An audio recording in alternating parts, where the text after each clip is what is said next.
Hello दोस्तों, good morning. कैसे हो आप लोग? आई होप आप लोग अच्छे होंगे। मैं भी अच्छी हूँ। आइए, मेरी channel Neha Singh mother life में आपका स्वागत है। ये सुबह के बज रहे हैं 6। बेटे को जाना है स्कूल और मैं नहा धो के हो गई हूँ रेडी, क्योंकि आज सुबह जल्दी जग गई थी 5 बजे, तो मेरे पास टाइम था तो मैं नहा धो ली और झटक रही हूँ सोफे, क्योंकि उसको जाने से पहले झाड़ू लगाती हूँ तो क्लीनिंग का काम सोचती हूँ, डस्टिंग का काम कर दूँ। हाउस हेल्पर तो आएगी 10 बजे, उससे पहले मैं बासी घर नहीं जाते तो पूरे घर में झाड़ू ऊपर ऊपर ही, पर ज़्यादा ये से नहीं पर लगा देती हूँ। उससे पहले मैं सोफे झटक रही हूँ। मेरी बेटी जग गई थी मेरे साथ ही और वो मेरे साथ देती है, तो मैं सोफे को लगे हाथ सोफे कवर को धुलने डाल दी मशीन में और अपना डस्टिंग का काम कर रही हूँ।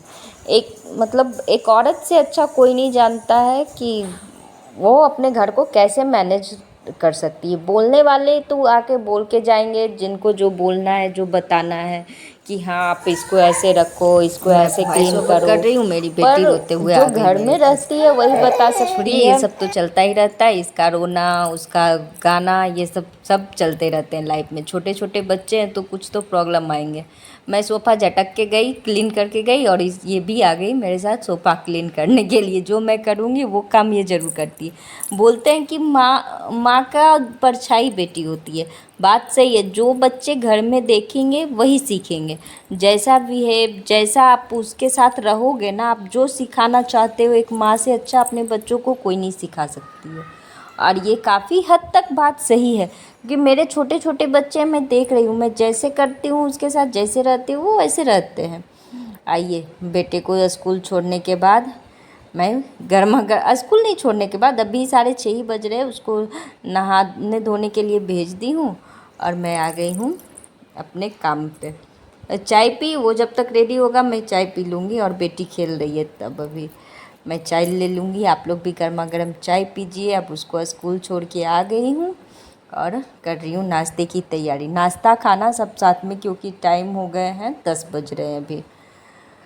और हस्बैंड को जाना है ड्यूटी, वो जाएंगे 1:30 को ड्यूटी। मैं फटाफट खाने का काम निपटा रही हूँ। बनाना है आज आलू, और हम लोग तो इसको बोड़ा बोलते हैं, पता नहीं आप लोग क्या बोलते हो। मैं दिखा देती हूँ, पहचानोगे आप लोग क्या बोलते हो, कमेंट करके बताना कि इसको आप लोग क्या बोलते हो। बीन्स की तरह होती है, पर बीन्स से टेस्ट बहुत अलग होता है इसका। तो मैं फटाफट बना लूँगी। पहले मैंने तेल डाला, उसमें जीरा, हींग, मिर्ची का तड़का लगाया। जब वो तड़क गए तो उसमें प्याज डालकर दे दिया। प्याज जब भून जाए तो उसमें आलू डालकर और नमक डालकर उसको थोड़ा सा 60% तक कुक होने के लिए उसको रख दूँगी। बीच बीच में चलाते हुए वो जब तक कुक हो रहा है, मैं हस्बैंड को दे दूँगी चना। भिगो के चना रखी थी, चने में प्याज, टमाटर, हरी मिर्च और नींबू का रस, मतलब चना चाट बना के उनको दे दूँगी नाश्ते के लिए, क्योंकि उनको लेनी है मेडिसिन। उनका थोड़ा सा चल रहा है तबीयत, मतलब ठीक नहीं है।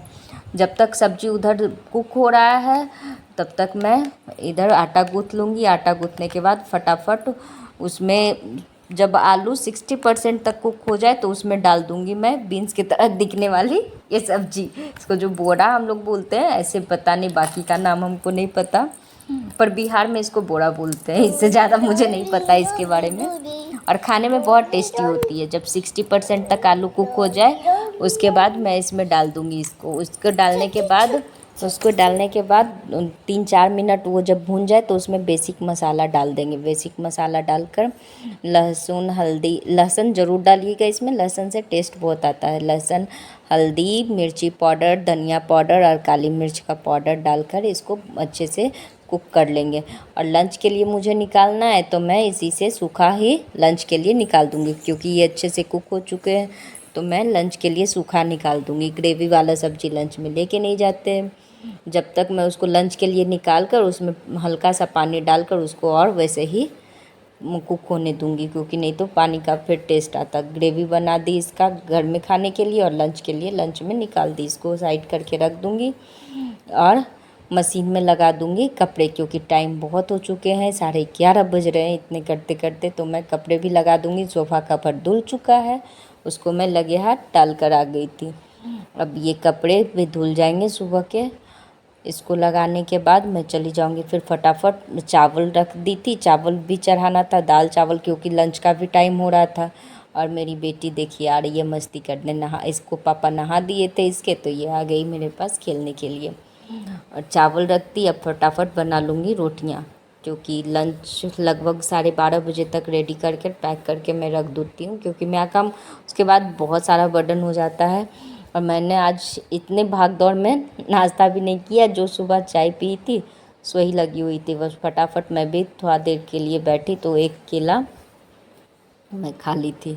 फटाफट बना लूँगी रोटियाँ, क्योंकि जब एक बच्चे का लंच बनाना थोड़ा सा आसान होता है, पर हस्बैंड का लंच बनाना, बड़ों का लंच बनाना, एक तो पहले क्या दूँ ये सोचना पड़ता। और ये लंच में ज़्यादा कुछ ले जाना पसंद नहीं करते हैं, सिंपल सा बोलते हैं। सिंपल खाने के लिए तो मैं घर से ले जाता, नहीं तो वहाँ कैंटीन में मिलता है मैं खा ना लूँ। इसके लिए मुझे थोड़ा सा ये तैयार ही नहीं होते कुछ और खाने के लिए, जितना सिंपल हो उतना ही।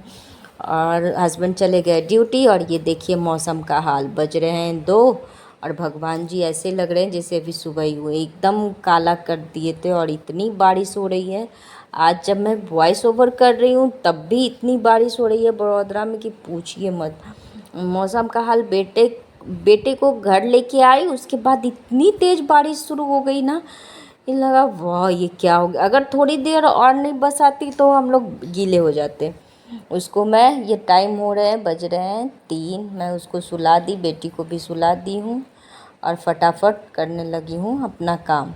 ये कपड़े सारे थे सूखे हुए, जो भी सुबह डाली थी अभी तक सूख चुके थे, उन सबको समेट लूँगी। और ये देखिए बेटा सो रहा है, मैं इसको आ गई हूँ जगाने, क्योंकि जगाने नहीं आई थी, इसको देखने आई थी। ये कुछ बोल रहा था तो इसको हिला के जगा रही थी कि उठ जा भाई, मत बोल कुछ भी। सुलाई थी तो कुछ कुछ बोल रही थी, मतलब 3, 3:30, 4 बज रहा होगा ये। मैं अब फटाफट अपना कर लूँगी, जितने भी कपड़े हैं उसको फोल्ड कर लूँगी दोनों, क्योंकि अभी सो रही है। एक बार जग जाएगी आफत की पुड़िया तो कुछ नहीं करने देगी। दोनों अगर जग गए ना तो फिर बहुत परेशान करते हैं। वो तो जिसके घर में बच्चे हैं बस वही बता सकते हैं कि अकेले बच्चों को रखना कितना टफ होता है।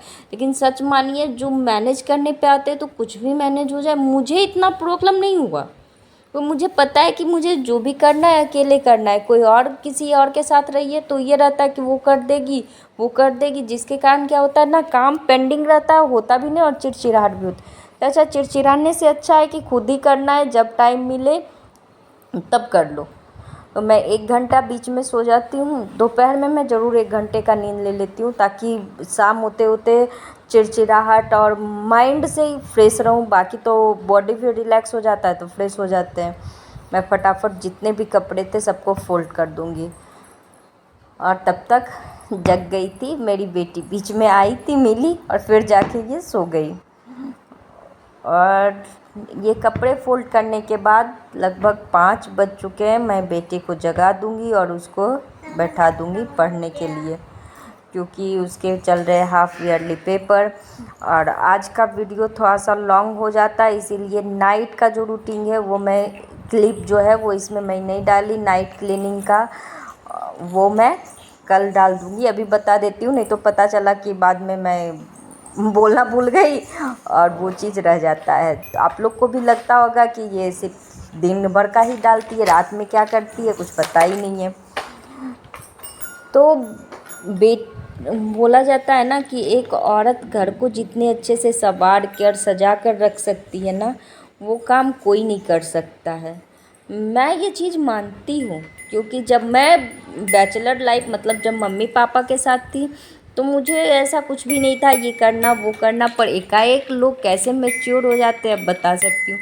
मैं शादी के टाइम मुझे कुछ भी करना नहीं आता था, मतलब कुछ भी नहीं बनाती थी, कुछ भी नहीं करती थी। अब भी तो लगता ही नहीं कि मैं वही हूँ।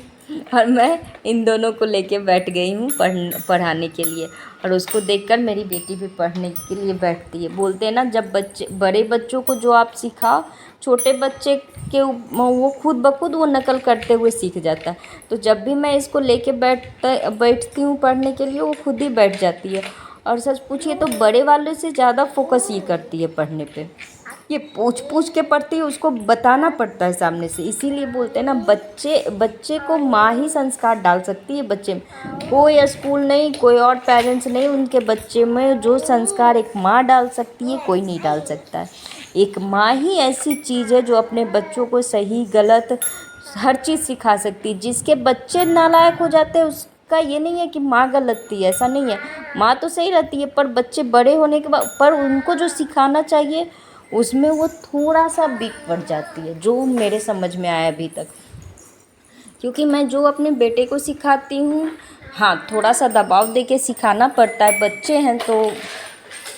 आजकल तो बच्चों, हमको लगता है बेटी से ज़्यादा बेटे पे फोकस करना चाहिए, क्योंकि बेटे लोग ऐसे हो गए हैं कि जिनको ये तक नहीं पता है कि उनकी माँ करती क्या है पूरे दिन घर पर। वो देखता ही नहीं, अपने माँ के साथ रहता ही नहीं, उसको पता ही नहीं है कि माँ भी कितनी मेहनत करती है उसके लिए। उसको तो बस यही पता है कि मेरे जो उतने भी है सारे पापा करते हैं, माँ तो कुछ करती नहीं है। पर उसको अपने साथ, बेटी को अपने साथ रखिए, उसको बताइए कि हाँ, ऐसा नहीं कि हाउसवाइफ का कोई कद्र ना करे, ऐसा नहीं है। अपने बेटे को समझाइए कि एक घर को रखना भी बहुत बड़ी चीज़ है, ये हर किसी की बस की बात नहीं है। हाउसवाइफ ही बता सकती है कि एक हाउसवाइफ होना कितनी बड़ी बात है। हर कोई घर को नहीं मैनेज कर सकता, कोई ये नहीं कर सकता कि हाँ जॉब कर रही है तो वो जो अच्छी है, हम हाउसवाइफ है तो खराब है, बिल्कुल नहीं। वो जॉब कर रही है, वो अपने फील्ड में अच्छी होगी, पर एक हाउसवाइफ के रूप में वो कहीं ना कहीं कम पड़ जाएगी। और हाँ, मुझे गर्व है कि मैं एक हाउसवाइफ हूँ, क्योंकि मुझे पता है कि हाउसवाइफ होना क्या होता है। अपने बच्चों को सही गलत मैं खुद से समझा सकती हूँ, मैं किसी के ऊपर डिपेंडेंट नहीं हूँ। मुझे ऐसा नहीं लगता कि हाँ मैं किसी और के ऊपर डिपेंड नहीं, मैं अपने हक का काम खुद करती हूँ। मैं इतना मेहनत करती हूँ कि मैं ये चीज़ डिजर्व करूँ कि मुझे लोग रिस्पेक्ट दें, और दूसरा दे या ना दे, अगर घर वाले दे रहे तो इनफ है मेरे लिए। और हाँ, मेरे बच्चे, मेरे पति, मेरा कद्र उनको पता है कि हाँ ये क्या करती है और कितना करती है, क्या एफर्ट लगाती है बच्चों को पढ़ाना, काम देखना, बाहर कहाँ क्या किसके रिश्तेदारी क्या, ये सब सिर्फ एक हाउसवाइफ ही कर सकती है। और हाँ, जो हाउसवाइफ और वर्किंग है, वो दोनों, जो वर्किंग और हाउसवाइफ दोनों साथ में वो कर तो लेती हैं, परफेक्ट है वो, ये नहीं मैं बोलती कि वो एक हाउसवाइफ परफेक्ट नहीं है, परफेक्ट है। पर हाँ, जितना सिर्फ हाउसवाइफ कर सकती है उतना वो नहीं कर सकती, क्योंकि उनको दोनों जगह ध्यान देना है। तो मैं इस चीज़ के लिए तैयार रहती हूँ हमेशा, और मुझे मानने में कोई भी शर्म नहीं आती कि मैं ग्रेजुएशन करके भी हाउसवाइफ हूँ। हाँ, मैं हूँ हाउसवाइफ, और मैं बहुत अच्छे से अपने घर को, अपने बच्चों को रख लेती हूँ। लिए अगर कुछ भी अच्छा लगे तो चैनल को लाइक, शेयर एंड सब्सक्राइब ज़रूर कीजिएगा। और हाँ, कमेंट करके ज़रूर बताइएगा कि आपको क्या पसंद है, आता है, और आपको ये वीडियो कैसा लग रहा है। मिलते हैं फिर आप लोगों से कल। और आज की, मतलब फ्राइडे की रात की क्लीनिंग की, रात में मैं कैसे अपने किचन को क्लीन रखती हूँ, मैं कैसे घर को मैनेज करती हूँ, वो वीडियो आपको मिलेगा सैटरडे के वीडियो में, क्योंकि ये वीडियो बहुत लंबा हो जाता अगर मैं इसमें ऐड करती तो। मैं अभी खाने तक का बर्तन पूरा क्लीन कर दी हूँ, क्योंकि छोटे